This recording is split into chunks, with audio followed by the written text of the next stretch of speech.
Listo, ya estamos grabando y al aire en nuestro primer podcast, Hunter, improvisado. Aquí estamos Javier y Daniel. Yo soy Daniel, el que habla raro. Y yo soy el otro que habla raro. Mae, comimos sushi y tomamos whisky. Y hablamos un poquito de cómo ir dándole forma al proyecto de Daniel de psicología, que me gustó como... Me gusta mucho, mae, cuando uno tiene una conversación de algo, cuando uno comparte algo que uno cree y que fue aprendiendo, y cuando la otra persona responde pelando los ojos, ¿verdad? Cuando, ¿Sintió que peleé los ojos? sí, me gustó. Hubo momentos de fijo. Sí, y hubo, en los dos temas separados que hablamos, hubo un momento en cada uno, donde usted me dijo, Ima, esto es nuevo. Y en el otro también, como, Ima, apúntelo porque se me va a olvidar. Mae, qué chiva es esa sensación, ¿verdad? Esa es Cuando uno dice mae, que uno puede impactar a alguien, ¿verdad? comida para el alma. Sí, qué bueno. Porque entonces ahí es donde uno se dice, mae, tal vez yo no soy un bueno para nada, ¿verdad? Correcto. Se lo juro que es lo mejor de mi brete. Y yo creo que es de lo que más me da aliento para seguir. Estar con gente y esos momentos en los que uno siente, mae, desentrañamos algo que estaba ahí escondido y la persona se está dando cuenta. Es rajado. Mae, sí, muy chido.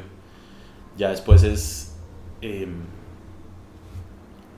o tal vez ese alimento que uno tiene, ¿verdad? Como se dice, para el alma, que bueno, ya le dimos luz a eso y usted de repente entendió algo nuevo, ¿verdad? Entonces de aquí a que yo pueda volver a generar eso en usted va a requerir mucho trabajo, ¿verdad? Porque ya compartí algo que me tomó a mí mucho tiempo en descubrir y en poder articular y entender, y ahora toca hacerlo realidad.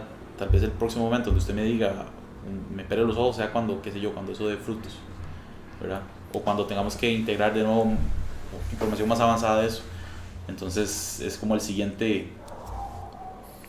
escalón. O sea, como que es trágico y bonito a la vez, ¿verdad? Es como, picha, ya compartí lo mejor que tenía, ¿verdad? O tal vez no lo mejor, pero de las mejores cosas que tenía. ¿Y ahora qué hago para impresionarlo? Y yo creo que eso ata mucho a esta idea que la gente se resiste mucho. Muchos de los asesores en temas de negocios para mercadeo digital lo que dicen es: regale todos sus secretos. Y la gente, es lo primero que la gente dice, es que no quiero, si regalo todos mis secretos, ¿qué voy a cobrar entonces? Y lo que dicen los expertos es que esa es la razón por la que nadie lo hace, y es la razón por la que hay que hacerlo, en el sentido de que ¿quién regala sus mejores secretos? Es lo que te va a diferenciar del resto. Y es lo que es de suficiente valor para que la gente le ponga atención. De fijo. ¿Quién es uno para merecer atención si usted ni siquiera les da nada a cambio y usted quiere que les compre un producto, ¿verdad? Mae, para mí no hay nada peor que la persona que cree que merece atención. Es el que está mamando en la línea partida. Entonces le cae mal a todas las mujeres. Y así hacemos un puente. Nada más digo, siento que está hablando de mujeres. No, ellas se salvan porque ellas tienen belleza. Ellas nacen con ese derecho. Correcto. Qué loco eso, ¿verdad? El hombre se lo tiene que ganar. Exacto. Eso es lo que un hombre como que en el fondo tiene que superar en algún punto, y es el resentimiento de haber nacido hombre, ¿verdad? Como de que usted ve a las mujeres el tipo de psicología que ellas pueden desarrollar por el hecho de nacer con valor. Y por eso es tan atractivo para el hombre feminizarse. Es tan fácil. Porque siente que es por sentado, ya no ganado. Y de fijo es lo que socialmente vemos que se nos dice.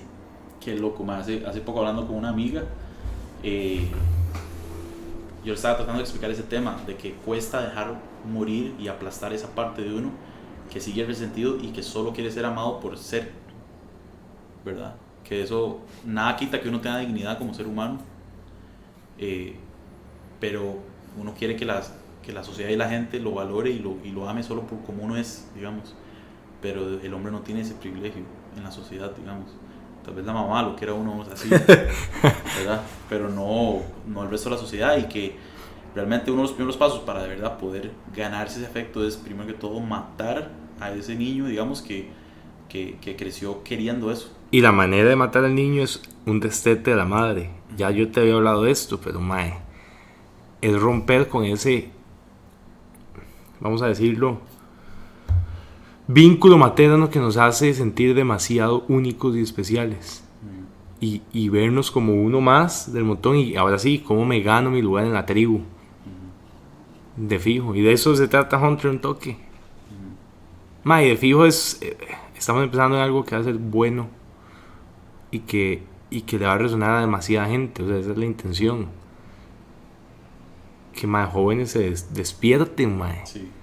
Hay algo ahí amargo dulce, digamos, que sobre ese tema, y es que no sé si has tenido la sensación de que uno, cuando era más carajillo y uno tuvo novia, uno se enamoraba más. No, es que usted era muy noviero, man. Sí, muy noviero, pero uno se enamoraba a un punto que ahora viendo para atrás yo dije, man, yo estaba enamorándome como mujer. Era muy romántico, digamos. Y ahora que he ido madurando y aprendiendo a ubicarme, digamos, y aprendiendo un poco más del tema masculinidad, me doy cuenta que parte de ser masculino es darse cuenta de eso y de entender que ahora la manera de enamorarse no es por ahí. No es tan emocional, al menos. Es tan emocional, sí, y sí. que uno no va a poder gozar de la misma intensidad, de los mismos fuegos artificiales. Sí. ¿Verdad? Porque, y que ahí de nuevo renace ese resentimiento, ¿verdad? Porque entonces uno ahora está tratando con Willas, digamos, y de repente uno empieza como a andar con alguien, ¿verdad? Y uno se da cuenta de eso, y como que esa sombra vuelve a surgir, y uno dice, mae, ok, me estoy involucrando con esta persona, y parte de lo que me genera como una fricción es el hecho de que yo tengo que generarle a ella esos fuegos artificiales mientras yo no lo siento. Eso en sí me hace sentir bien, porque me hace sentir en dominio de la situación, ¿verdad? En el hecho de que yo estoy haciendo que las cosas sucedan como deberían de suceder. Pero al mismo tiempo sale un poquito ahí el resentimiento de que no voy a recibir lo mismo a cambio, ¿verdad? De que yo estoy ganándome el afecto, ¿verdad? No lo estoy recibiendo incondicionalmente, por decirlo así. Sí. De cierta manera ayuda a que uno pueda vetar a la mujer correctamente. Pues entonces uno dice, bueno, ya que no me puedo pepear como antes, entonces ¿qué trae a la mesa ella? ¿Vale la pena el trabajo que yo tengo que hacer para sostener esta relación y lo que quiero construir solo porque es alguien que me atrae? Usted está abriendo una puerta a una pregunta que yo me he hecho con gente con la que hablo, con maes en particular, pero de fijo le pasa también a las Willas. Hay como una idealización de esos primeros amores, y yo creo que mucha gente empieza a cambiar y a cambiar y a cambiar y a cambiar de pareja, tratando de recobrar aquello que tuvo con la primera o las primeras, que es la parte emocional, donde uno no se había ganado nada y lo único que había era una atracción por quién es la persona, entre comillas, ¿verdad? Y yo creo que mucha gente no puede dar pasos, no lo logra, no logra solidificar el vínculo con nuevas personas con las que está saliendo, porque está paniqueado de que algo le falta lo que tuve con la noviecilla de los 15 años. Madre, no tiene idea de la cantidad de compas que entre tragos, o sea, con unas birras encima, vuelven a llorar por la chamaca con la que rompieron a los 20, madre. Nada rarísima. ¿Sabes qué es lo loco? Que al final a uno lo escogieron a esa edad por lo mismo, por algún tipo de estatus.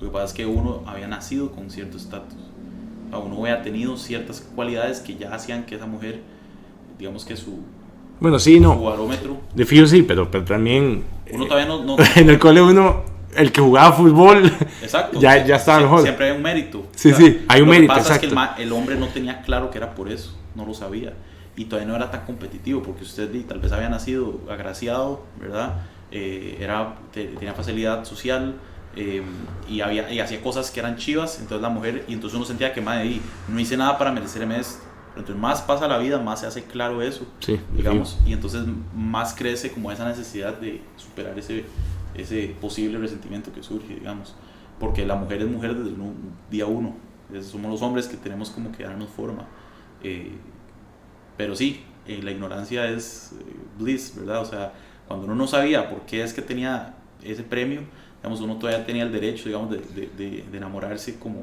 así desenfrenadamente. Pero vos hablas como si la gente ya con la edad se da cuenta. Y yo creo que la mayoría de la gente no se ha despertado.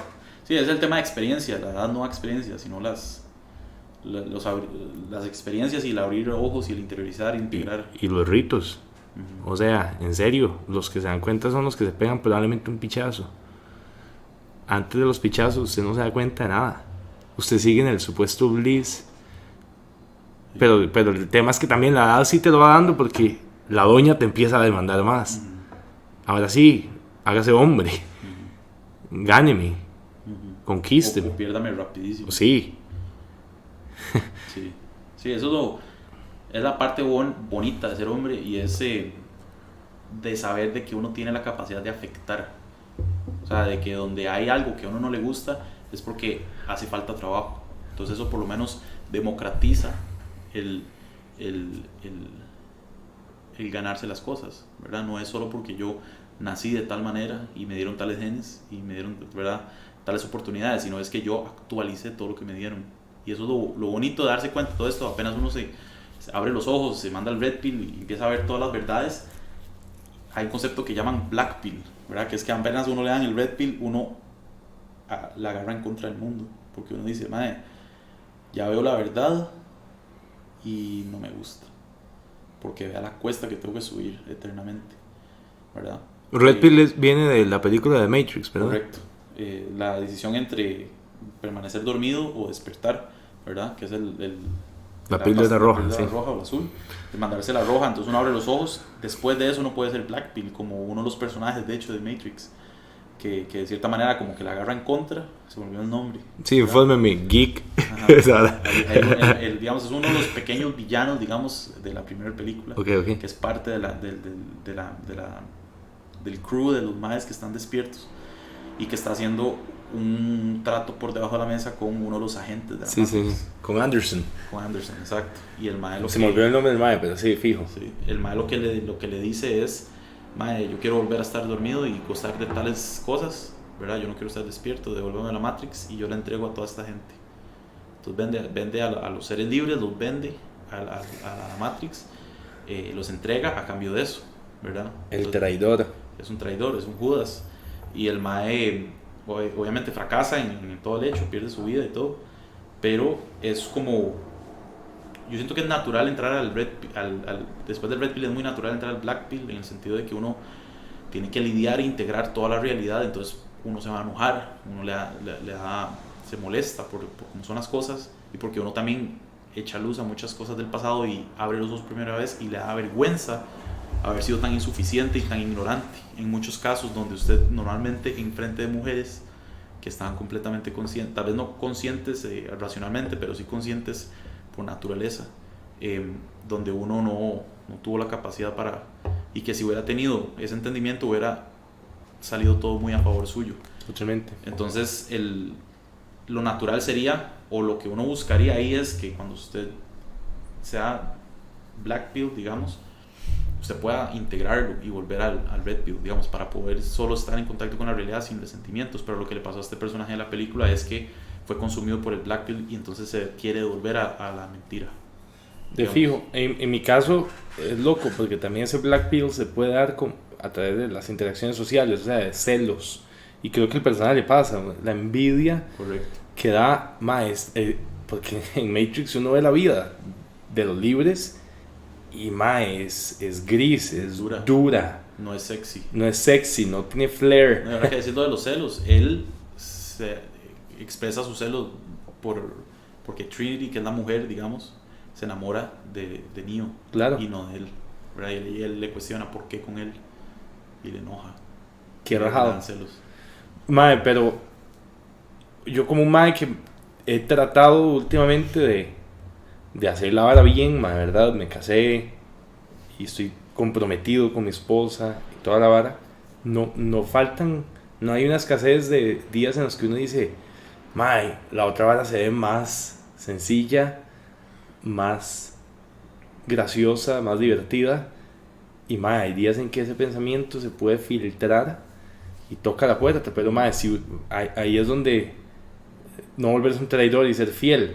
se vuelve esencial, porque cuando de verdad pienso, ma, estaría mejor en el sueño, con el Blue Pill. La verdad es que no, ma. La verdad es que no. ¿Y por qué? En mi, ma, en mi caso es porque todos esos días yo no me levantaba satisfecho conmigo mismo.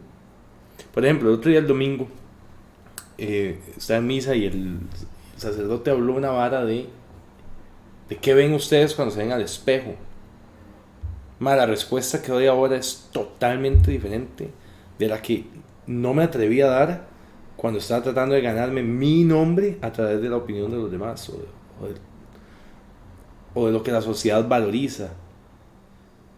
Ma, si hubiera sido honesto, probablemente lo que me diría frente al espejo durante mi universidad, por ejemplo, es: mae, usted no es suficiente, usted no es nadie. Si hubiera sido honesto. En cambio ahora tengo una respuesta. Soy alguien, mae. Soy el esposo de Cristina. Soy el compa de tal amigo. ¿Y por qué me sé buen compa? Porque he tomado decisiones, mae, que ya no son solo orientadas hacia mi propio beneficio, a mi propia satisfacción. Mae, de alguna manera, a menos que uno sacrifique algo, no gana nada. Hay que sacrificar algo. Y eso es parte de descubrir ser hombre. O sea, tiene un costo, no es gratis que uno se hace hombre. ¿Y por qué no lo dejaría, madre? Porque ahora puedo levantarme todos los días y decir: estoy peleando una buena pelea, madre. Y además uno tiene a Trinity. Ajá, exacto. O sea, es que la vara de ese mae, del personaje de traidor en Matrix, está solo, mae. Eso es una cochinada, mae. ¿Sí me entiende? Sí. Estaba buscando aquí el nombre de ese mae, nada más por pura vara. Fijo se llama como Babu. Vamos a ver. Fijo es un nombre ruso porque todavía Hollywood hacía la vara como de que los rusos son los malos. Y ahorita lo están volviendo a hacer. ¿Se ha dado cuenta? Ya los rusos habían dejado de ser los villanos de las películas de Hollywood. Ajá, sí, a partir de este año ya están volviendo a hacerlo. Qué loco. Vamos a ver.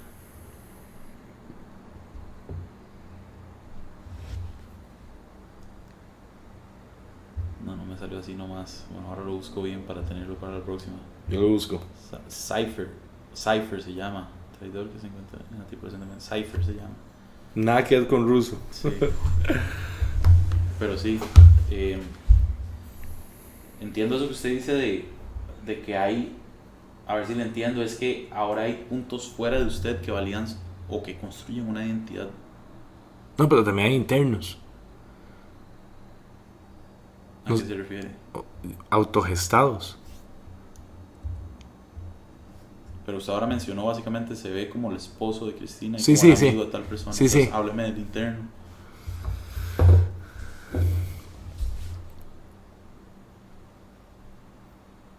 Yo,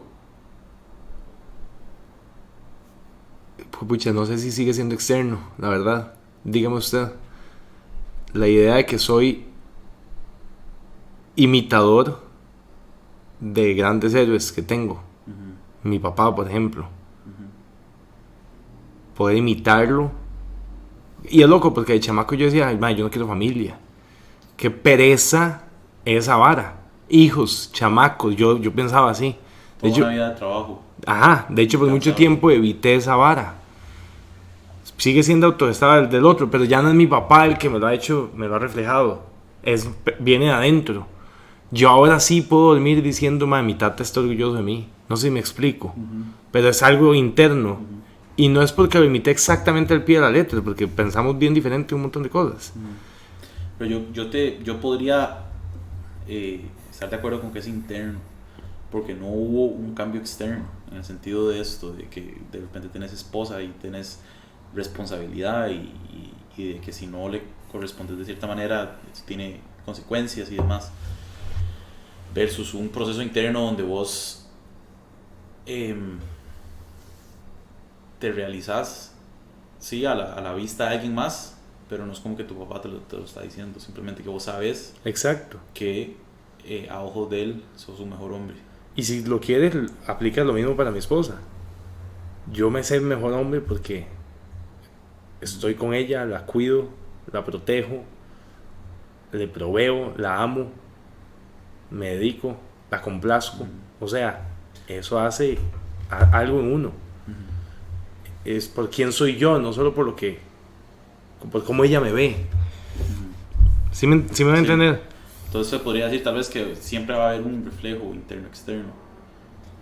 Sí. Pero tendría que cumplirse ambas para que se afiance.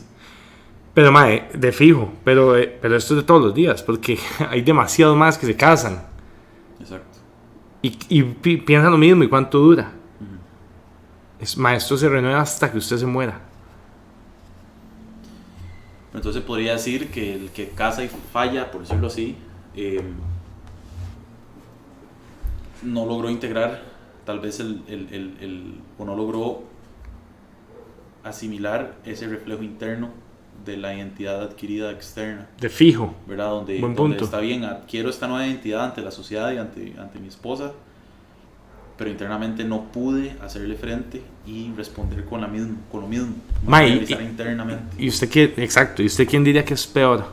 Es como cuando en tiempos de guerra, ¿quién es peor? El que se enlista y deja mamando el pelotón y se queda en la trinchera llorando, acurrucado, pero se apuntó, o el que se quedó es una buena pregunta. Y dice, la guerra es una idiotez, no vale la pena. Yo diría, o sea, no estoy seguro, pero yo diría que es peor el que se enlistó. Así lo estaba sintiendo ahorita también. Porque, y lo digo por lo siguiente, y es por el daño que provoca, es mayor.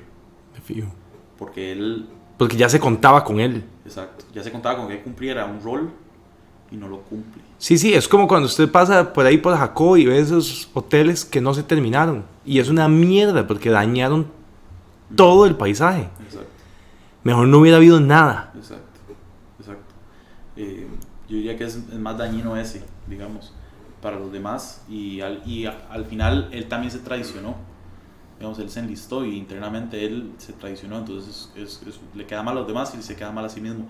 Por lo menos el otro, que no tenía ideales o tenía otros ideales, se mantuvo fiel a sus ideales. Sí, es un cobarde, pero es honesto. Sí, pero es honesto y mejor que ni se meta, pues entonces no le costó la vida a otra gente. Y puede ser que este cambio sociocultural se esté dando, ¿verdad? Que ya los más no quieren casarse ni hacer la vida, entre comillas, que yo pensaba de chamaco, aburrida y sencilla y tediosa, porque tal vez no voy a dar la talla.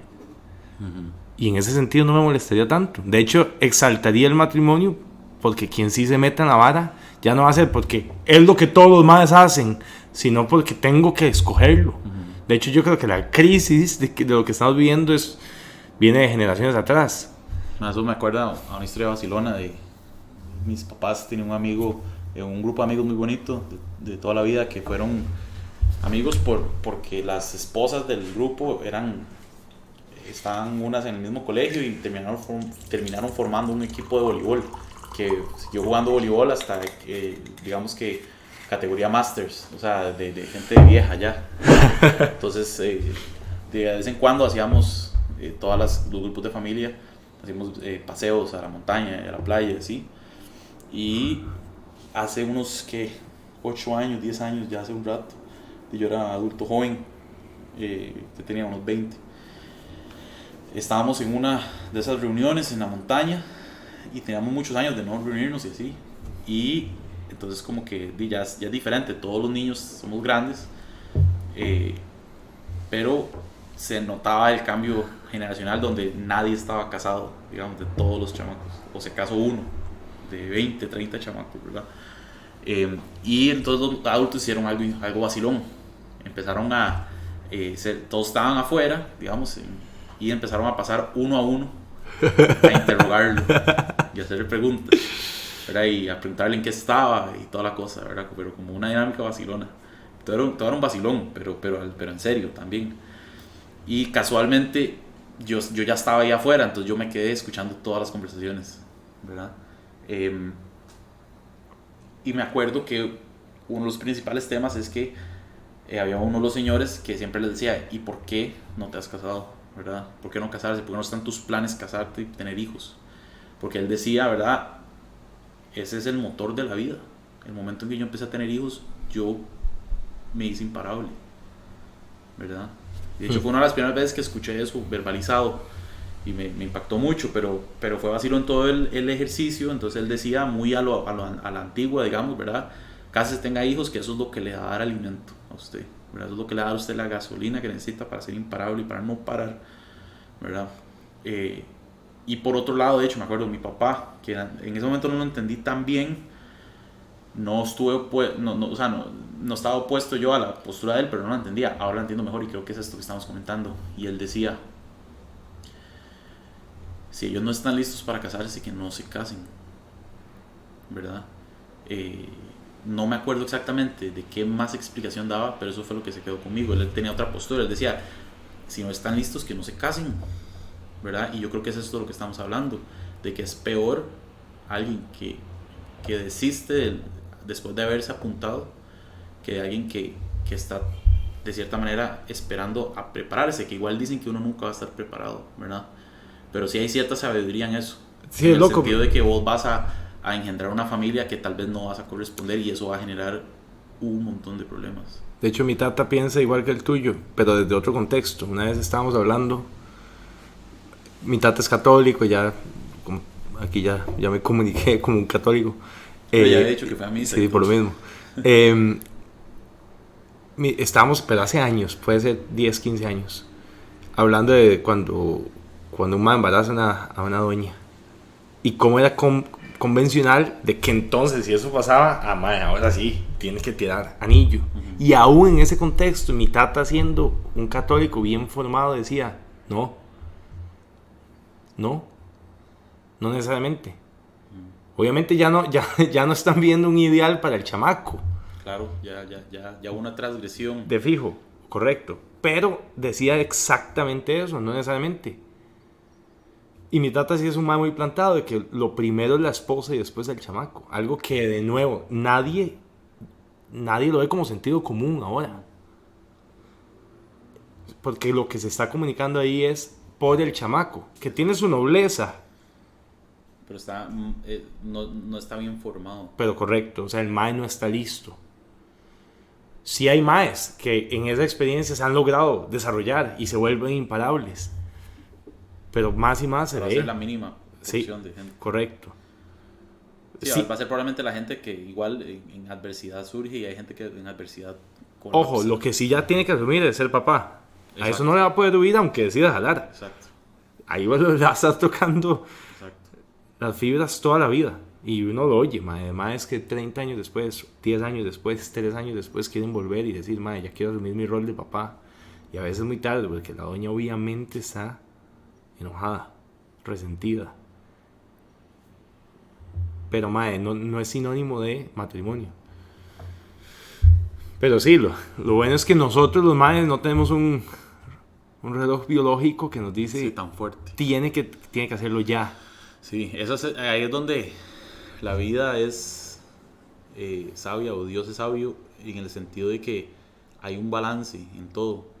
Y ahora que estábamos hablando del resentimiento de un hombre que se hace consciente por el reto de ser hombre y del privilegio de una mujer de nacer con tanto valor, ¿verdad?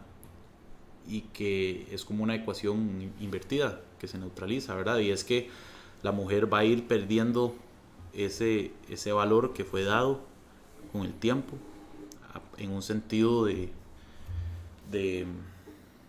capacidad para tener familia, digamos, y tener un proyecto de vida. Sí, no pierde valor de dignidad humana, más exacto. Sí procreativo, de oportunidad para tener una familia, obvio. Y para amarrar al mejor hombre posible para su familia, versus cuando un hombre es al revés. Si el hombre no se mueve, no logró nada, pero si se mueve, entre más avance, más es su valor, ¿verdad? No, yo ahora que soy en mis 30, de fijo lo veo, demasiadas amigas, mae. Ahí es donde les pega el red pill a ellas. Sí. Y muchas entran al black pill de vuelta, ¿verdad? Donde es un resentimiento que no logran procesar, porque tuvieron mucho poder de decisión y de selección, y decidieron hacer X cosas, ¿verdad? Que normalmente es pasarla bien. Sí, aunque también es complejo para ellas, porque pónganle una abuela de 22 años, conoce más de 30, que ya están listos para la guerra. A menudo no, conoce a más de 23, 22 años de su misma edad, que son unos bebés. Entonces está viendo de pasarla bien, pero también es porque los maes la están pasando bien. Y así corren los años y están esperando que esos maes se fijen en ellas. Y son con los que me relacioné toda la vida. Y llegan a los 30 y el mae no las vuelve a ver a ellas.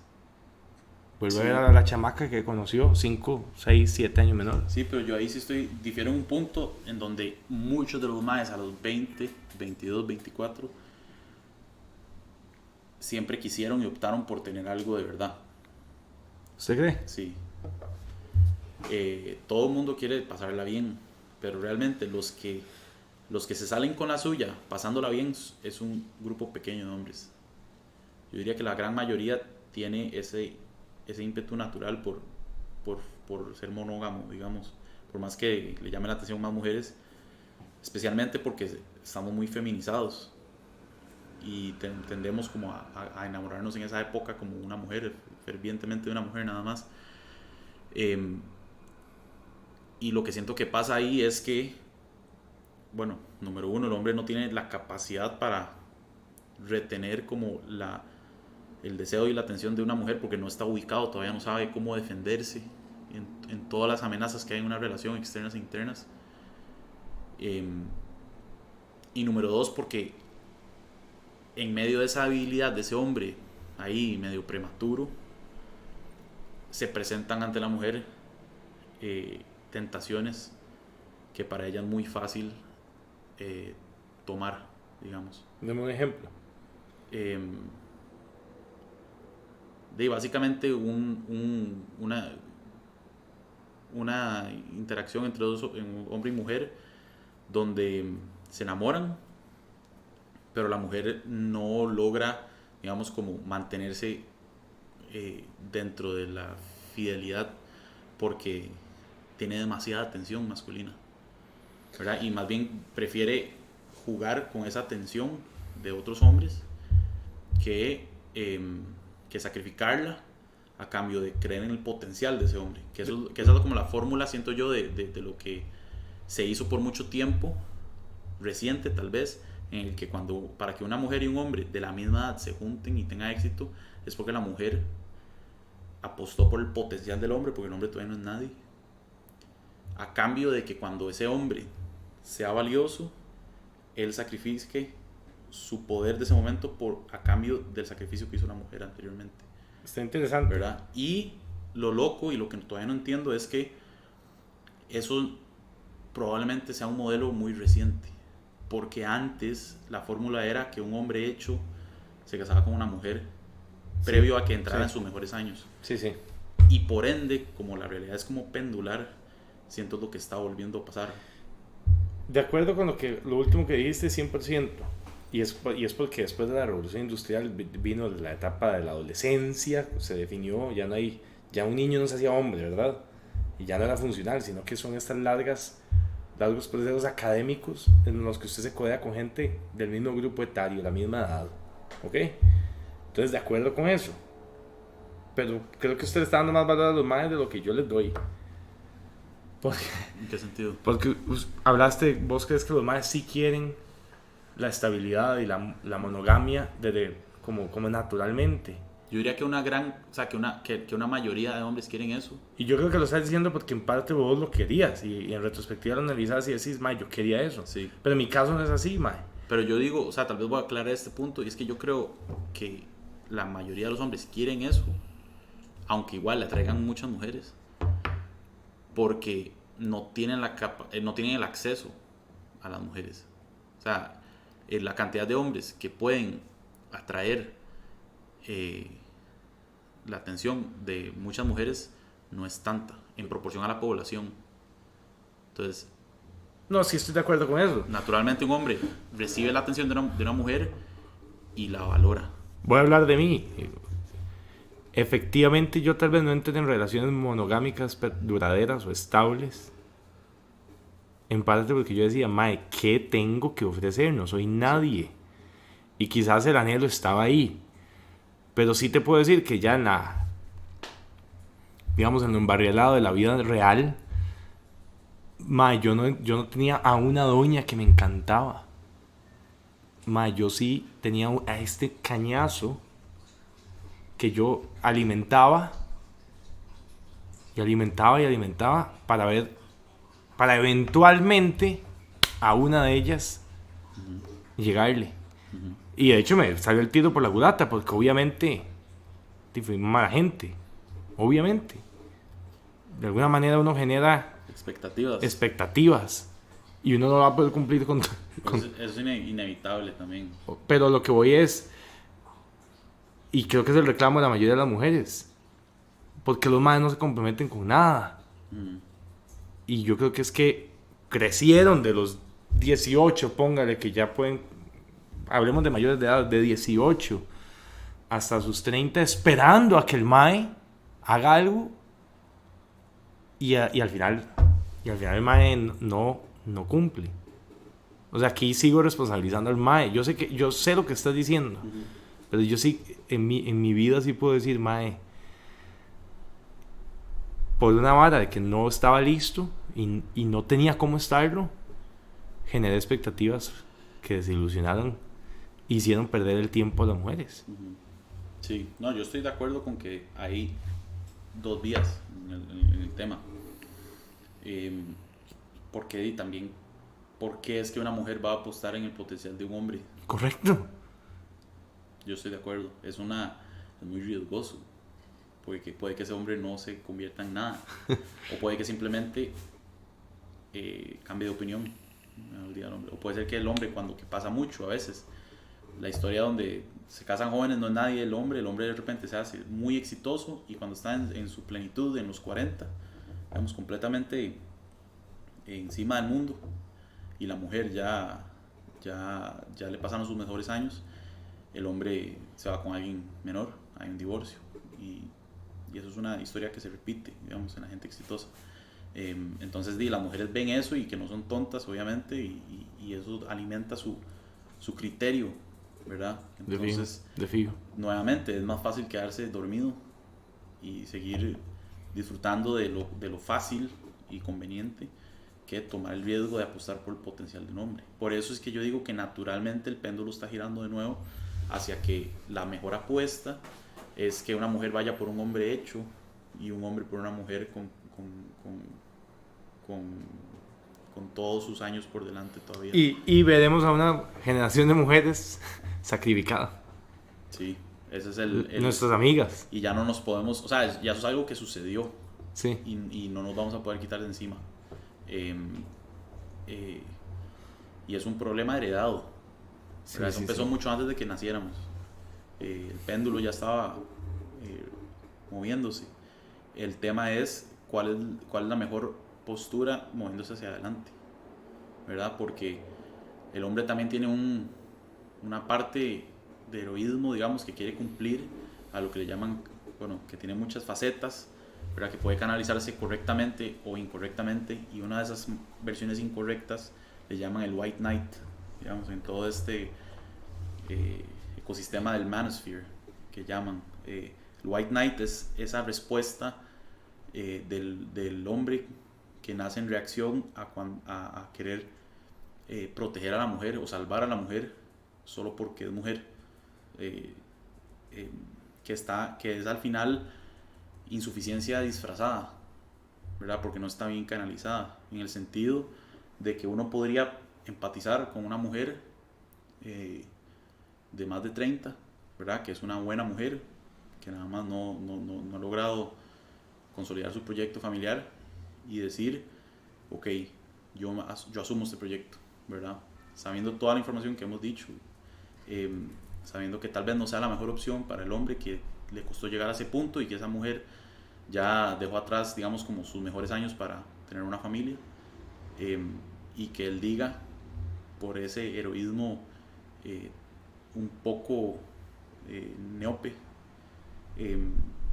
yo la salvo, yo le doy un lugar, ¿verdad? Que se sigue sintiendo noble, pero en una mirada macro, realmente más objetiva y racional, será la mejor respuesta. Bueno, sí te entiendo. Ahora, no creo que sea solo por esta caballería o nobleza de caballero que se hace, sino también porque cuántos más de 40, 35 conocen a personas de 20, 25 que puedan entablar una conversación intelectualmente satisfactoria para el MAE. O sea, creo que eso puede ser parte y asume el proyecto a sabiendas de que tal vez sus mejores años reproductivos han pasado, pero también es porque es la compa que está cercana en mi vida. O sea, yo creo que todavía el tico latinoamericano quizás siempre sigue buscando mucho basado en su comunidad. En otros países, en cambio, ya hay relaciones a distancia, virtuales, asincrónicas en edad y así, pero todavía Latinoamérica se decide ir por mejor viejo conocido que nuevo por conocer. Entonces, si bien es cierta la teoría de lo que estás diciendo, no es la única razón por la que un mae opta por alguien a pesar de que ya esté pasado en años, sino porque a quien conozco. Yo creo que ahí entra en juego uno de los puntos que tocamos anteriormente, y es que también uno se aferra a que la relación tiene que sentirse a como se sentían las relaciones cuando uno era más joven, donde uno va absorbiendo este conocimiento y uno entiende, o bueno, mi perspectiva es, dentro de mi visión de vida y lo que yo quiero tener de legado, es, si yo escojo una pareja, la escojo obviamente con cierta, o sea, con bastante compatibilidad conmigo, pero más que en este preciso momento sea la persona con la que yo pueda tener las mejores conversaciones, o la mejor química, es qué tipo de mamá le voy a dar a mis hijos y a mi proyecto, ¿verdad? No somos tan conscientes de eso, pero está ahí como una fuerza instintiva tremendamente fuerte. Y es un sacrificio, ¿sí? Porque entonces uno no va a poder tener el mismo tipo de relación que con una persona de la misma edad que tiene mucha más madurez, ¿verdad? Es un sacrificio. Probablemente uno haya muchas conductas de una persona mucho más joven que uno, que parezcan, es otra generación, simplemente son muy diferentes.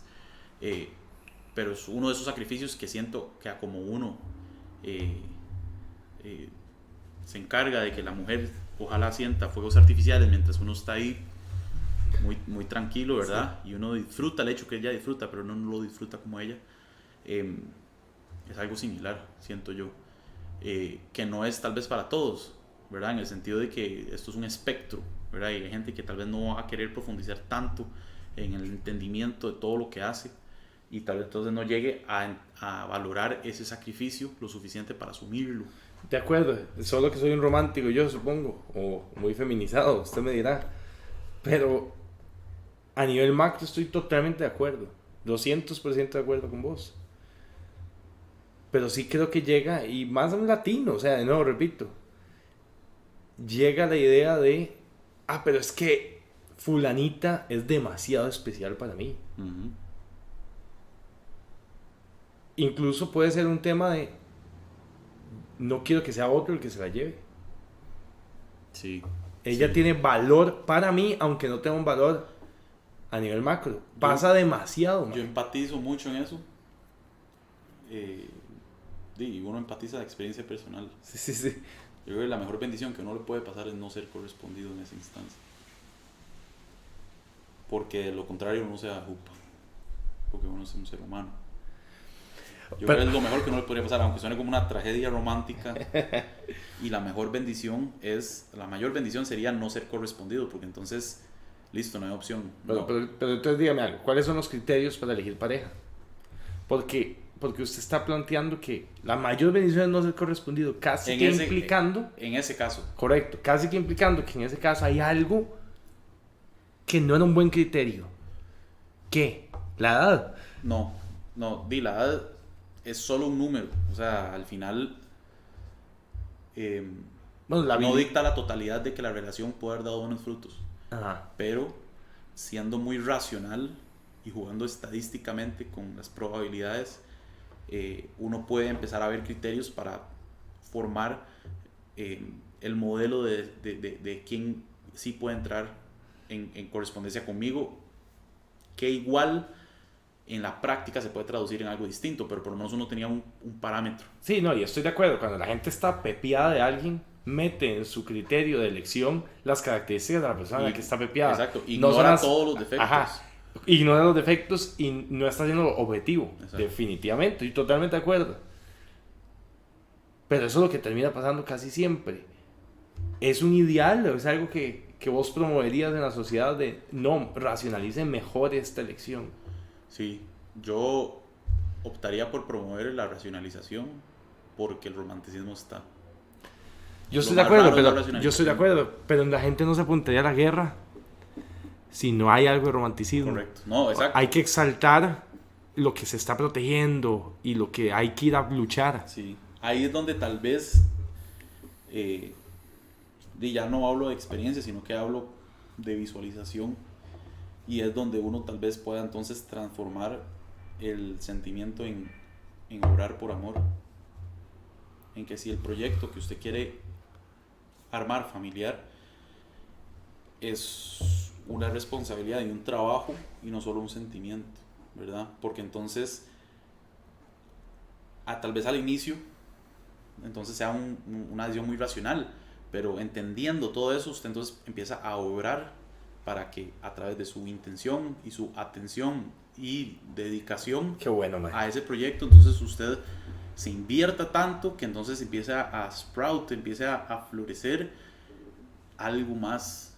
Me gusta que no más. estaba ahí. Me gusta más porque lo que estamos en contra es esta sensibilización o generación hiperromantizada que olvida las cosas más esenciales por su emoción, pues está cegada. En cambio, lo que usted está aquí planteando es, no, dele la información a la gente, que primero racionalice y después en libertad puede escoger romance y amor. Exacto. Y el individuo que quiera. Tiene sentido. Y es que igual ese romanticismo está es una bomba de tiempo. Igual va a llegar a caer, porque la vida tiene muchas etapas y la vida, después de escoger pareja, falta la mayor porción de la vida. Entonces yo siento que probabilísticamente tienen un mejor chance de funcionar algo que se construya de abajo hacia arriba que algo que empiece en las nubes. Me encanta, pero es ahí para mí donde esta teoría ha tocado su techo y está encontrando un impedimento para seguir adelante, y es lo siguiente. Los maes terminan pensando todo el rato, puedo conseguir a alguien mejor. Es cierto. Y pasan y a la siguiente. Yo le voy a decir algo. A menos que yo dejara ya de pensar, porque todo lo pensaba y lo sobrepensaba, nunca iba a decidir con quién. Sí, no, yo estoy de acuerdo. Eso es una trampa. Eso, es una herramienta que se puede convertir en una trampa.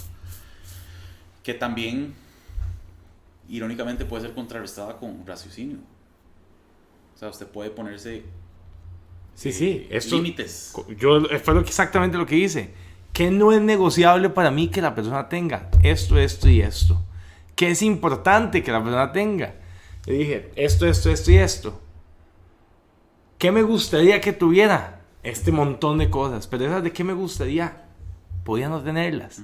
Todavía incluso una de las importantes. Está bien, puedes sacrificarla. Pero no podía sacrificar las no negociables. Exacto. Me estaba metiendo en un broncón. Exacto. Pero qué rajado. Veo un montón de maes metidos en unas relaciones hipertóxicas que tampoco se salen de ellas. Pero no se casan, obviamente no se casan. Ellos saben. Pero ¿por qué están ahí? Sí. Bueno, y ahí es donde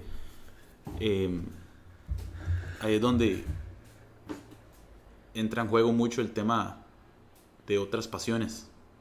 O sea, si uno puede estar con una persona en una relación tóxica que no se va simplemente porque la pasa muy bien con esa persona, ¿verdad? es muy sensacional, ¿verdad?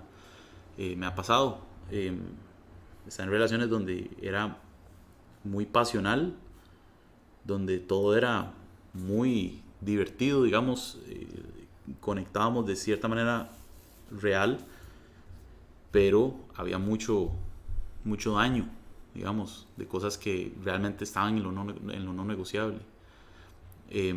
Y cuesta dejarlo ir porque hay demasiada apego a ese estímulo, ¿verdad? Por eso es tan importante la racionalización, que es lo último que llega, ¿verdad? Porque es lo más frío. No hay nada frío, a lo frío no es agradable, ¿verdad? Pero el cuerpo el cuerpo y la mente, digamos, no miente. O sea, uno por eso es que uno está sufriendo en ese proceso, por más que lo lleven a picos muy altos de sensación, a nivel vivencial, no solo físicos, digamos, ¿verdad? Están acompañados de mucho dolor y mucha desesperación y mucha insatisfacción, ¿verdad? Ahí sí me llama la atención porque en este grupo etario del que hablamos, 20, 30, lo que me ha llegado, decenas de pacientes son mujeres, muy pocos hombres. Llegan a ver cómo hago, cómo escojo, cómo decido. Y le hago una pregunta, usted que es psicólogo de profesión.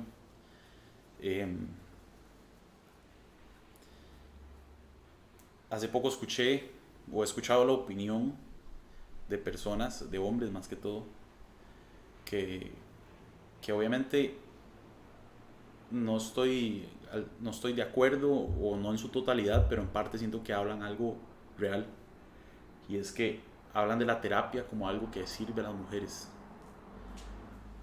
obviamente aislando temas específicos de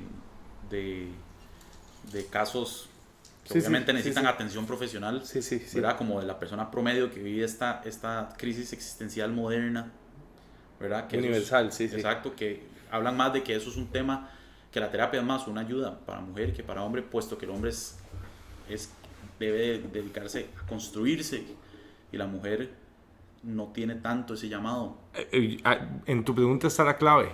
La terapia del hombre tendría que ser sobre construirse, no sobre catarsis exclusivamente. Y de hecho, este es un tema, no sé si la proporción estadística es así exactamente, pero cuando fui a la U yo era un MAE por cada 5 mujeres en psicología. Entonces, la mayoría de los profesionales en psicología son mujeres, y me atrevería a decir que los que se encargan de psicología clínica, buen sonido, me atrevería a decir que la mayoría de las que se encargan de psicología clínica son mujeres, o sea que ese número pudiera crecer. Los más que entran en psicología, a lo mejor mujeres también, pero se tiran más a laboral y otros campos de actividad, a mercadeo, de psicología de mercadeo y demás.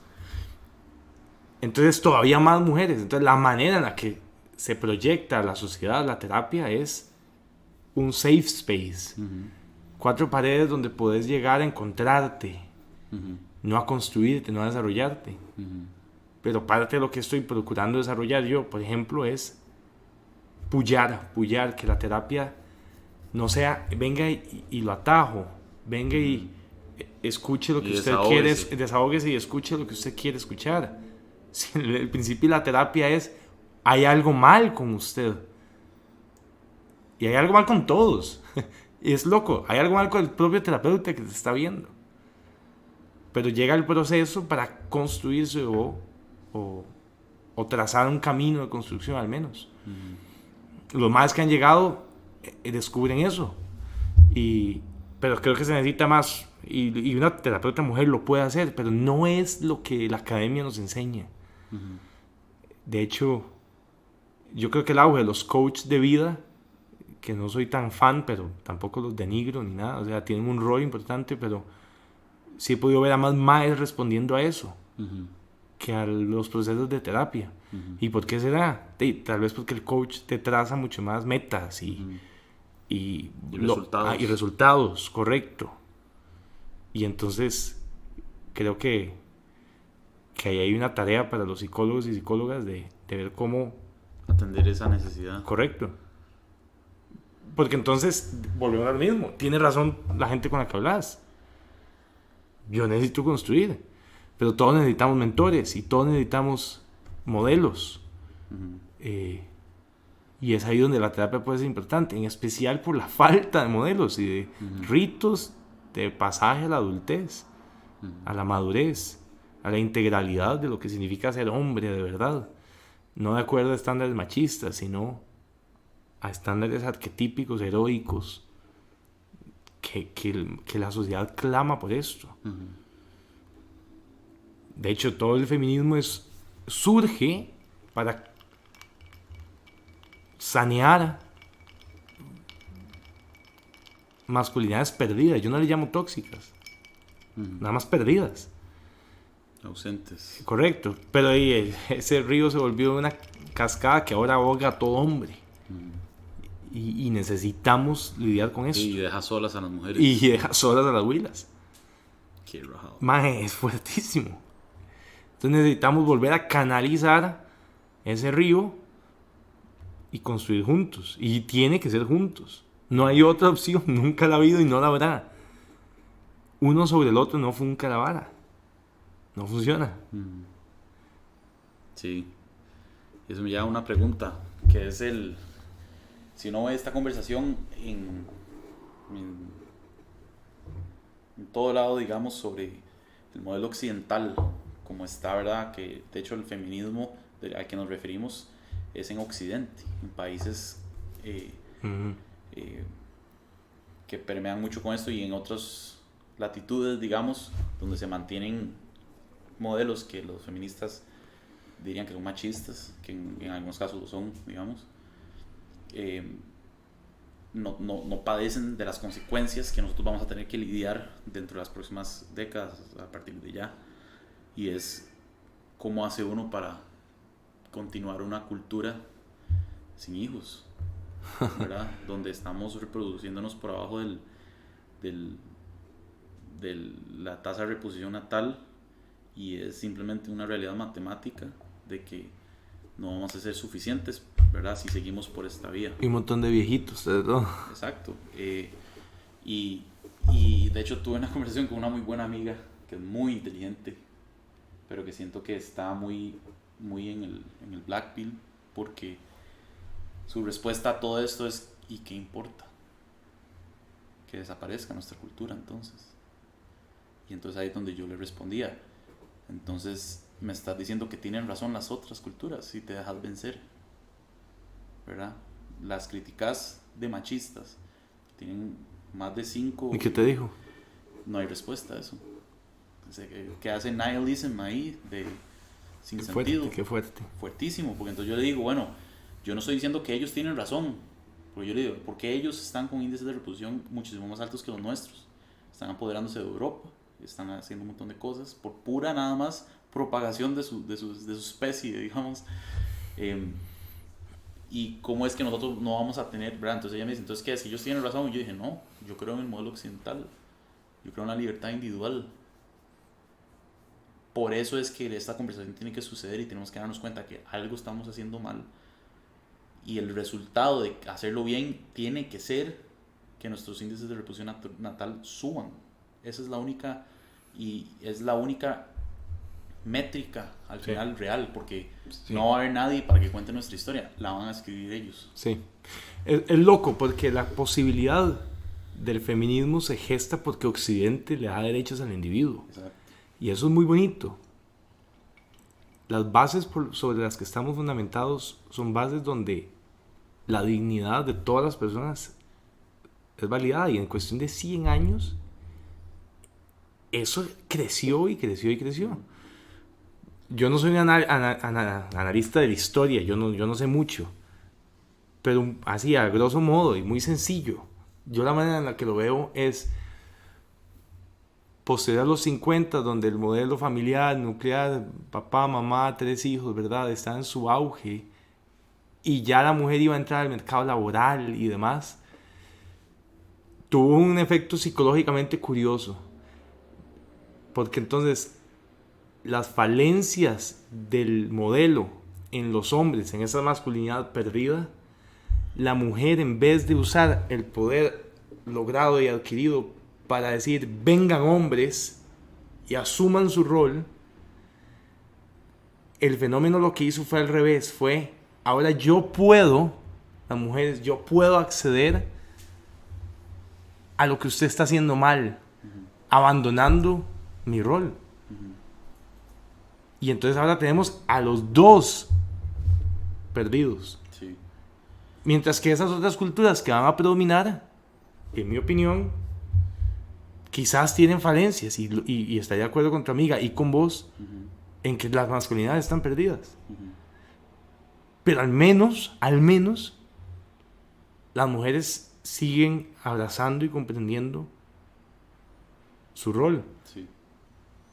Entonces, en todo modelo en que se le da libertad individual a la gente, vamos a tirarnos hacia el individualismo. Espero que no. Tenemos que tener esa conversación, porque creemos en los derechos individuales. Cada quien puede perseguir sus sueños, ¿verdad? Eso es lo que sostiene, digamos, está en las constituciones, alcanzar los anhelos individuales, pero no de una manera individualista. Sino de una manera en la que la siguiente generación no pueda hacer lo mismo. Correcto. Es jugar el juego que perdure. Y es loco porque sí lo tenemos en Occidente con respecto a cosas como cuidar el ambiente. Hay una conciencia mayor de que hay que darle a las siguientes generaciones eso. Pero me parece interesante que eso sea prioridad sobre otras cosas más básicas. Sí. Ahí es donde yo creo que está la frontera de esta conversación, y lo bonito, siento yo, del acertijo es que está en ambos frentes, en los dos polos. Donde las personas se quedan sin respuesta a la pregunta, digamos, al problema, es donde hay que dedicar atención y tiempo. Entonces pinto los dos polos nuevamente. El lado, digamos, feminista, ¿verdad? Que ya llega a decir esto, ¿verdad? Que bueno, ¿qué importa? No hay una respuesta, que se desaparezca nuestra cultura, pero no vamos a volver a aquello. Y solo hablar de roles, no se puede hablar de roles. Exacto. Y del otro lado está como esta cultura del manosphere que está entre hombres y resurgiendo para hacer a los hombres red pill, abrir los ojos y demás, que inclusive aboga para que los hombres no se casen, puesto que legislativamente están en la peor posición posible, y llega un punto donde yo vi a los autores más grandes de ese lado, que no son, digamos, como no de gente sin sentido, de gente que tiene mucha educación, pero llega a esta pregunta y dice, bueno, entonces, ¿cómo hacemos para integrar el modelo? Y ellos lo dicen, no tenemos una respuesta. Pero la mejor respuesta por el momento es no se case. Entonces, yo no puedo estar de acuerdo con eso. Yo sé, pero lo que yo voy es, lo que quiero pintar en esta conversación es que esa es la frontera. Ese es el estado de la cuestión. No es el destino. Okay. Estamos de acuerdo, ellos mismos lo reconocen. Esta es la mejor respuesta que podemos, es lo que podemos recomendar. No podemos recomendar a la gente cásese porque pero ya se lo tiran a los hombres, eso. Exacto. Para mí la respuesta la tienen las mujeres. Ok, pero suave, para terminar de pintar esa vara y entramos en eso. Entonces, lo que yo digo es, nosotros como Occidente apostamos por la libertad individual, como lo decías ahorita, y eso evocó en un feminismo que está generando este otro polo. Ciertos hombres están despertando y están del otro lado, digamos, pero ambos tienen el anhelo de reintegrarse. Sí, Nada más ninguno está queriendo ceder porque sabe que la falencia del otro lado puede ser catastrófica. Puede ser catastrófica, y prefiero quedarme en este lado, y en lo que yo soy virtuoso usted carece, y verdad, entonces no sé, pero ahí, justo ahí donde hay mayor resistencia, es por donde hay que ver cómo conciliar, y es a lo que voy. La única manera, yo le decía a mi amiga, ok, está bien, usted no quiere volver al modelo que está teniendo éxito ahorita en otros continentes. Yo lo que le estoy diciendo a usted no es que vayamos hacia ellos, es que resolvamos el nuestro. Sí, porque como una pieza musical, un genio de repente desafina para desembocar en una resolución genial que nadie esperaba, es lo que hacemos colectivamente, tratando de tirar hacia adelante, aunque nos desviemos. Y la respuesta no va a ser obvia, va a ser nueva. Y esa es la apuesta de Occidente, es algo nuevo. O hago nuevas todas las cosas. Ajá. Porque ya existen. Exacto. Solo que hay que renovarlas. renovarlas. Es una nueva constitución, o sea, es una nueva amalgamación de los ingredientes que ya sabemos que son no negociables, pero vamos a tener que sacrificar algo. Bueno, pero yo creo que el enemigo común en esto es, sin meterme hoy en política, pero el aparato gubernamental, el Estado, se beneficia de que nos tengamos por enemigos. Y va a promover eso. Es un excelente punto. No quiero decirlo como si fuera una agenda oculta. Sí. Es casi yo creo que es más inconsciente. Pero sabes pero se promueve. Me parece un excelente punto. Y yo creo que lo que sucedió ahí, a lo que se está tratando de señalar, es que el rol que antes tenían los hombres y el poder que tenían y la autoridad que antes tenían los hombres, ahora se le delegó al Estado. La mujer dijo, prefiero que me cuide el Estado a que me cuide mi esposo, ¿verdad? Y en hacer eso creamos un monstruo muchísimo más grande. Pero lo loco es creer que el Estado le importa. Exacto, es apersonal. O sea, incluso en el momento en que las personas se den cuenta de eso, se van a dar cuenta de, mae, no tiene sentido. Por eso pienso que las mujeres tienen la llave a esto. Y tiene que empezar por poder hablar del tema. Y eso es lo que el Estado se está garantizando que no podamos hacer. Y con esto de que sé que en Inglaterra han metido personas a la cárcel por hate speech. Ya ha sucedido repetidas veces. De una manera desarticulada, para no decir que hay una conspiración, está sucediendo. Y eso que Inglaterra me parece el mejor ejemplo de lo que es free speech, libertad de expresión con cortesía. Porque el inglés es noble y cortés como por idiosincrasia. Es polite. Que para mí es la mejor respuesta.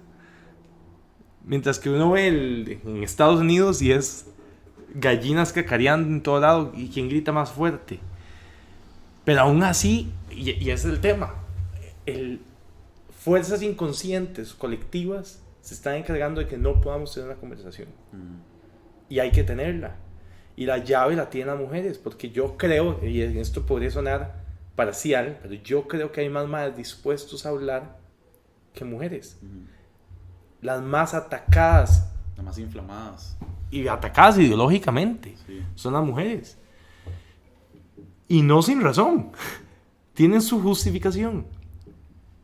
Porque por ciertas situaciones biológicas se vieron dependientes de hombres.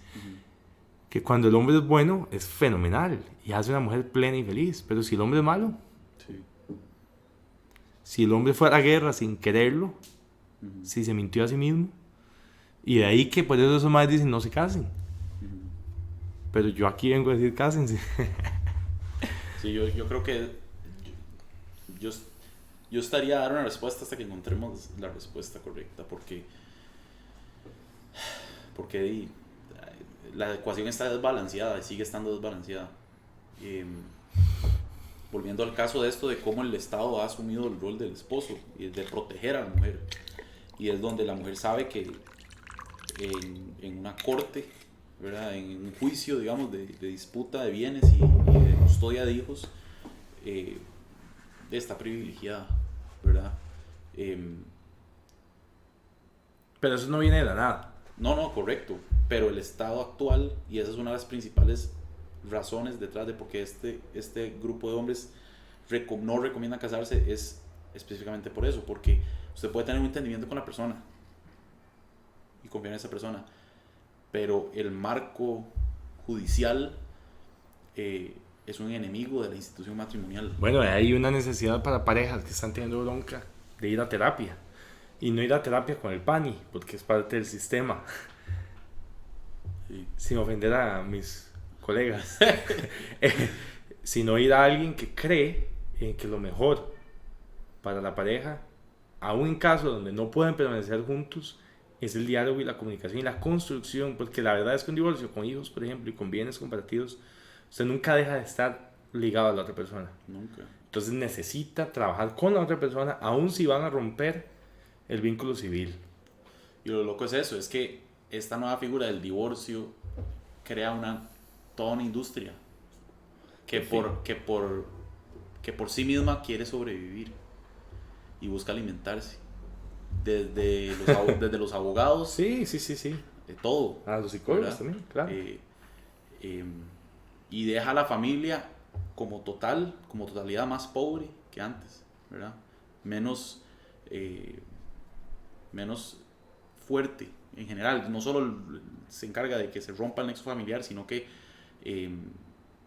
le pasa un costo financiero altísimo a la pareja, digamos, sea cual sea el que provea, donde todo queda más débil, principalmente la psicología de los hijos, ¿verdad? Que van a ser los que se van a cargar del futuro del país, ¿verdad? O sea, no hay, ahí es donde de cierta manera a mí me ha tomado tiempo entender realmente, obviamente por observación, no por experiencia, de lo que es realmente un voto matrimonial, de lo que sería decir y afirmar con testigos hasta que la muerte nos separe, ¿verdad? Sabiendo que van a haber tormentas. Es que las palabras suenan muy bonitas, pero cuando usted está en medio de una Correcto. tormenta, no hay nada bonito. En la serie Band of Brothers de HBO hay un episodio en el que hay un mae meándose del terror y no sale la trinchera. Tal vez por eso llegó a mi mente, además, hace un rato. Y un mae que tiene los huevos bien puestos le dice al mae: ¿sabe cuál es su problema? Que usted cree que usted sigue aquí con vida. Yo en cambio ya sé que morí. Adivine cuál de los dos muere en la guerra. El que dijo que ya había muerto. Mentira, sí. El que no, el que está tratando de aguantar su vida. En cambio el que ya la perdió llega y toma buenas decisiones. Cierto. Cuando yo me casé, el sacerdote decía: hoy usted muere. Hoy usted se crucifica. A menos que pierda su vida, no puede ganarla. A menos que la semilla no caiga en tierra y se parta, se muera, no puede salir la planta. Qué bravo como esa hora de que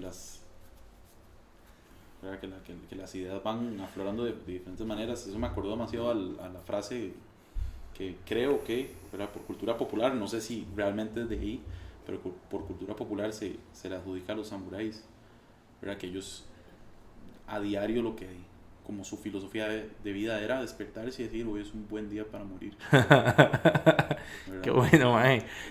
¿Verdad? Me acuerdo de esa misma idea y es cierto. O sea, y ahí ya no es solo el aparato estatal, es el principado o potestad subyacente a eso. Hoy vivimos en una época donde es sálvese quien pueda, que es abandone su deber, escoja su camino y sálvese. Y es un individualismo terrorífico, donde es mejor, y hasta moralmente hablando, dejarlo todo con tal de salvarme o salvaguardar mi propia comodidad. Y yo creo que ese es uno de los pensamientos más edificantes que uno puede tener, o las actitudes, porque y me acuerda un poco a Gollum del Señor de los Anillos, que cada vez que uno surge a un nuevo nivel de ganar algo y acumular algo que uno ganó por su propio mérito, hay una tentación y una pequeña grada que hay que superar de: esto no lo puedo perder, ¿verdad? Cuando lo paradójico es que entre más esté dispuesto a arriesgarlo o a ignorar eso y a seguir, ¿verdad?, más rápido voy a seguir creciendo. Y no sé si es simplemente un reflejo que se expresa inconscientemente del anhelo que uno tiene por llegar a su destino, ¿verdad? Que al final todos estamos destinados a morir.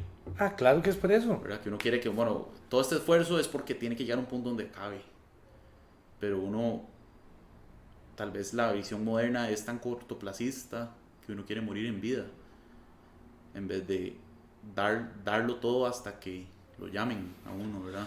Cierto. Y también la inversa es interesante. No la inversa, no es opuesta, sino paralela o perpendicular. la gente que hace el mal y sálvese quien pueda, ¿verdad? Y opta por eso, por el camino de la cobardía, no lo hace porque ve en la cobardía un valor en sí mismo. Lo hace porque quiere su vida, quiere salvarse. Y no se da cuenta que los altos anhelos humanos no se completan de esa manera. Pero lo que está buscando es eso, como decía Chesterton, el hombre que toca la puerta a un burdel está buscando a Dios, está buscando sentido. No está buscando maldad. Y en esto yo difiero con psicólogos como Jordan Peterson, que dice que hay gente que sí busca la maldad por sí misma. O sea, que hasta un psicópata no está buscando la maldad, simplemente la disfruta. Pero está buscando algo bueno. Yo creo eso. Aunque hay películas muy buenas. Hay una película, Sunset Limited, de Samuel Jackson con Tommy Lee Jones, que es como un teatro en cine. Está en HBO. Muy buena, mae. Donde es un mae con esta visión que tenemos, una esperanza. No importa la circunstancia, usted siga dando y siga muriendo día a día y va a alcanzar vida, versus el otro que ya no cree en nada, como tu amiga. Y vela, es rajada esa película y se la recomiendo a quien sea. 1:30 solo diálogo en un cuarto, es teatro en cine. Qué bueno. Sunset Limited, qué rajada película. Pero sí te deja el sinsabor de, hijo pucha, así estamos, aquí estamos, y esta es la bronca, y no conectamos, y no hay un puente, y un personaje no logra conectar con el otro, y ninguno de los dos convence al otro. Pero por un lapso hablan, y por un lapso son amigos, y eso es lo que a mí me dejó la película de moraleja. Igual vale la pena tener, igual vamos a seguir haciéndolo, y no me pienso rendir. Voy a verla, tengo rato de no ver buenas películas. Ahora que algo que estabas diciendo ahora me acordó de un tema con el que yo he lidiado mucho sin éxito, digamos, y es el tema de la constancia en general. Siento que yo soy una persona muy explosiva para inventar, pero con debilidades en constancia. Particularmente eso me ha pasado factura en temas de cuidado de mi salud, ¿verdad? Donde siempre tuve aptitudes deportivas y buenas cualidades físicas. Sí, pero, yo me acuerdo. Pero que por falta de constancia simplemente pasan los años y cuando me doy cuenta, yo en mi mente siento que soy un atleta y me veo en fotos y yo digo, ¿quién es esa persona? ¿Verdad? Y todavía siento que puedo hacer todo lo que podía hacer antes y cuando trato de hacerlo no lo puedo hacer, ¿verdad? Y recientemente... Aunque podría, claro, si lo recupero, pero en el instante no podría. Sí, ¿verdad? Y recientemente retomé la disciplina, digamos, muy recientemente de ir al gimnasio. Y tal vez simplemente por cuestión de tiempo acumulado en este sub y baja, ¿verdad? De intentarlo y dejarlo ir, intentarlo y dejarlo ir. Tuve una realización bonita que me ayuda un poquito a transmutar esa desesperación de decir por qué tengo que sufrir tanto, ¿verdad? Para merecerme una buena vida, ¿verdad? El hecho de que uno dice, tengo que entrenar casi que todos los días por el resto de mi vida y sentirme así, ¿verdad? Y lo que pensé inclusive fue eso, lo de muera para poder vivir, y lo sentía de esta manera, que al final todo es por egoísmo y todo es por beneficio propio. El tema es cómo está eso ordenado, si está ordenado hacia lo más alto, ¿verdad? Y una manera en la que yo siento que se configuró en mi mente y que me está permitiendo hacerlo gozosamente es saber que minuto que yo pase en el gimnasio sintiéndome mal porque estoy exigiéndome y mi cuerpo quiere vomitarse o apagarse, son instantes, porque tal vez no sea proporcional, pero son instantes que le estoy restando al futuro Javier en enfermedades, en pasarla mal, en una muerte menos digna, por decirlo así, o más humillado, que no hay nada garantizado, pero es una manera en la que yo digo, también va a ser matemático. O sea, entre menos me cuide, probablemente sea lo que sea que me llegue a pasar, va a ser más difícil de tolerar, bueno, especialmente porque ahorita puedo asumir este dolor voluntariamente Sí. y después va a ser algo impuesto por la naturaleza. Ahí estás haciendo una negociación del pensamiento y es una excelente técnica. La creencia irracional tuya es ¿por qué tengo que sufrir tanto para conseguir lo que yo quiera? Y es una creencia o casi una filosofía de vida de la mayoría de nuestra generación. Porque, vamos a ver, lo tuvimos todo y sin costo. Aún alguien que nace bajo recursos puede acceder en su vida al mismo teléfono que una reina de un país. ¿Estamos de acuerdo? A las mismas posesiones, exceptuando joyas y arte y cosas que son históricas, invaluables, que no tienen valor literal. O sea, se excede. Pero para la practicalidad cotidiana, podemos acceder a lo mismo, hasta una persona bajo recursos. Y entonces está grabado en nosotros esa filosofía. Y somos una generación de que ¿verdad? Vida fácil y por ende hombres débiles. Ahí eso es algo que yo creo que es inevitable pasar por eso, por la plataforma tan elevada en la que nacemos, de bienestar y de garantías, donde la gente cree que ahora la salud es una garantía y no se da cuenta que eso cuesta plata y tenemos que producir para poder darlo como un regalo, claro. ¿verdad? Que al final no es gratis. Claro. Y es que yo lo que digo es que eso se puede enseñar en temprana edad. O sea, probablemente si a mí se me hubiera exigido más, yo no hubiera llegado a este pensamiento no se hubiera disociado, digamos, a esta edad, sino tal vez hace años. Pero ahí es donde sí somos una generación que está haciendo las cosas mejor. Los compas míos que ya tienen chamacos, vieras como todos los domingos salen a bicicletear con sus hijos. Algo que mi tata no supo hacer, y eso que mi tata corría desde siempre y corrió siempre. No logró incluirnos. Porque vivía un rol de que tal vez con los niños la mamá se encarga más. Qué pérdida, madre. Sí. Qué pérdida. Porque mi tata es un crack a nivel físico. Tiene 73 años y todavía corre, madre. Y yo nunca tuve el hábito, ni la disciplina. Pero veo a los compas míos que están en peor condición física que vos y que yo. Y aún así sí entendieron eso. Y yo creo que hay que ver estos signos de luz como esperanzadores para el futuro. Sí hemos aprendido los errores también. No toda es la noche oscura. El sol está saliendo. Sí.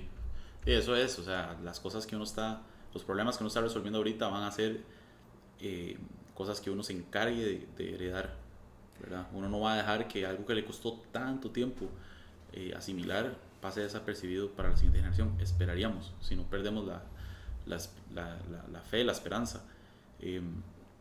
Pero sí, o sea, y lo que me deja pensando es lo inevitable del péndulo, ¿verdad? Y tal vez estamos pronto a ver un nuevo renacimiento en Occidente después de tantos problemas que tenemos que solucionar y que inevitablemente luego va a volver el momento en el que estemos mal, ¿verdad? Es como súper... Creo que no nos va a tocar en nuestra vida. No nos va a tocar definitivamente. La tuya y la mía van a ser más bien los malos tiempos. Exacto. Pero va a producir mejores hombres. Correcto. Muy bien. Excelente. Me gustó mucho. Y sigamos. Próxima semana. Nos despedimos. Próxima semana, mismo canal. 1984. Bueno, vamos a leernos ese libro, por lo menos avanzar para traer cosas que explorar y que discutir y que conversar. Bien.